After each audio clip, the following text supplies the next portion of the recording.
let's talk about some right hand posture here. We're going to work on the range of motion with the right hand. We want to get it moving so it continually swings down and up. Now this is a style of picking. There's a lot of other styles of picking down there. There's all down picks. There's different styles where there's combinations of downs and ups. But in this style here, it's usually called alternate picking, which kind of makes sense, but all it means is that we're swinging the hand back and forth. If there's a note to connect with, we connect. If there isn't, we swing past it.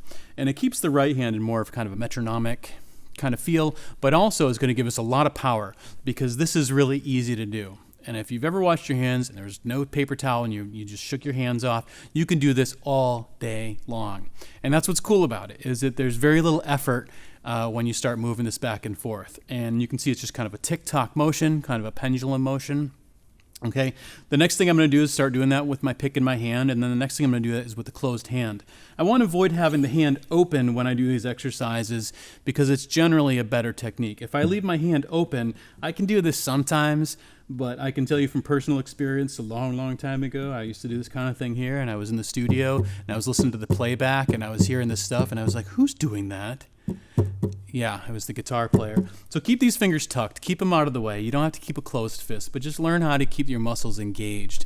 That's one of the things that I've learned about guitar playing is that it's not a passive activity, but it's also not a forced activity. You want to keep stuff active and engaged, but relax. So teach your hand how to stay closed, especially train these pinkies. Get them to stay with your ring fingers.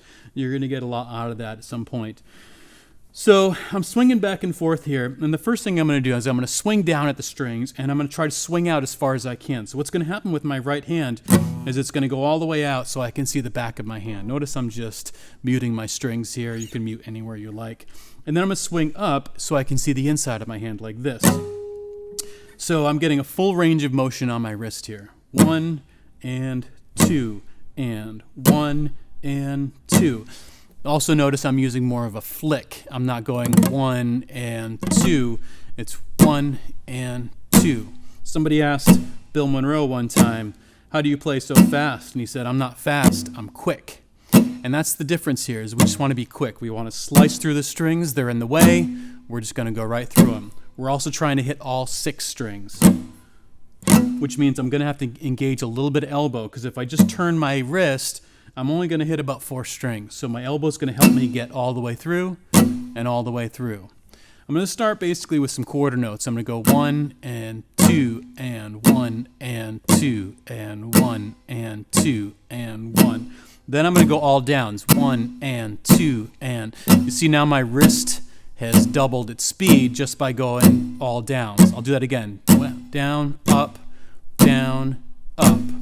1 and 2 and 1 and now I'm going to go all downs. 1 and 2 and 1.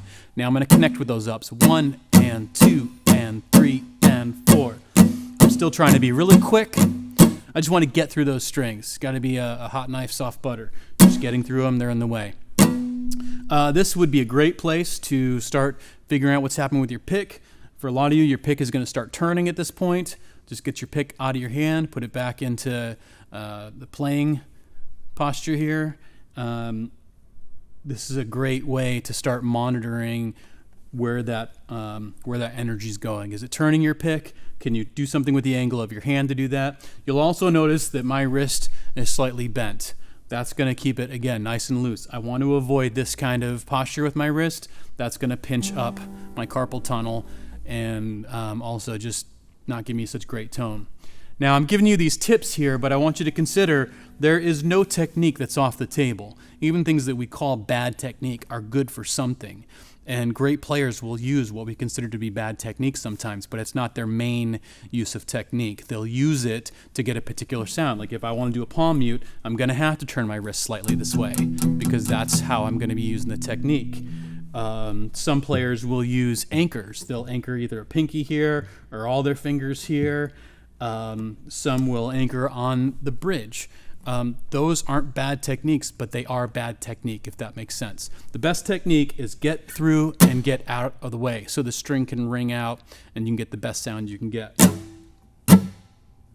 So I got up to eighth note. So I 1 and 2 and 1 and 2. Then I'm going to go 1 and 2 and 1 and 2. Now if I want to get to 16th notes, I'm going to go downs again. 1 and 2 and 1, then add my ups. 1 and 2 and 3 and 4 and 1 and 2 and 3 and 4 and 1 and 2 and 3 and 4 and 1 and... Now I'm going to go back to eighths, then I'm going to go to quarters. Good. This exercise is best done with a metronome. We'll talk about some metronome here in a little bit, but just to kind of get you the feel of it. My take on a metronome is they're a great tool, especially a great practice tool.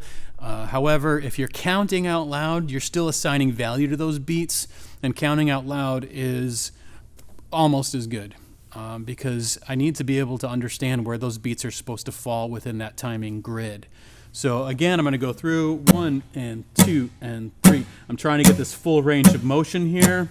And then I'm going to go to all downs, 1 and 2 and 3. Then I'm going to add my ups, 1 and 2 and 3. Then I'm going to go all downs, 1 and 2 and 3. And then 1E and a 2E and a 1E and a 2E and a 1E and a 2E and a 1E and a 2E and a... Walk it back. I'm using too much of an angle and the strings are now pulling at my pick, especially when I come up at this direction here. So I know that when I redo this exercise, I need to reset and make sure I'm more parallel to that saddle and bridge, because that's where I'm going to get the least amount of resistance, and that's really helpful. Don't fight your guitar, in other words. Go with the flow.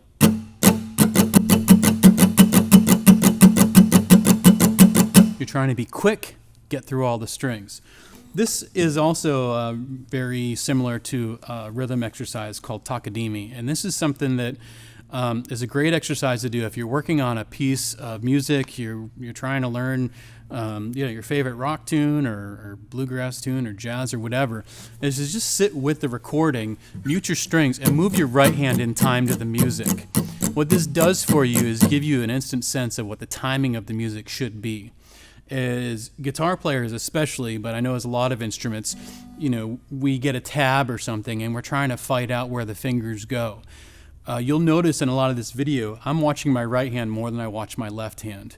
We sit and we just stare at guitar players' left hands like there's some holy grail there. The holy grail is right here in this pick hand.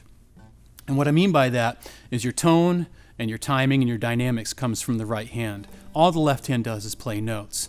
If we were to look at the elements of music, this has 3 of them, this has 1 of them. And I know I'm oversimplifying a little bit, but it's pretty true. You're going to get all your best sound out of here, you're going to get your loud and your quiet attack, and you're also going to get your basic overall timing.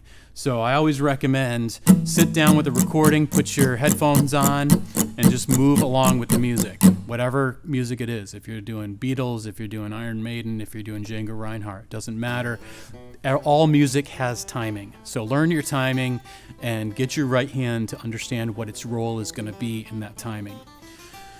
So that exercise is going to help out a lot, especially if you do it with a metronome. So let's go talk about metronomes.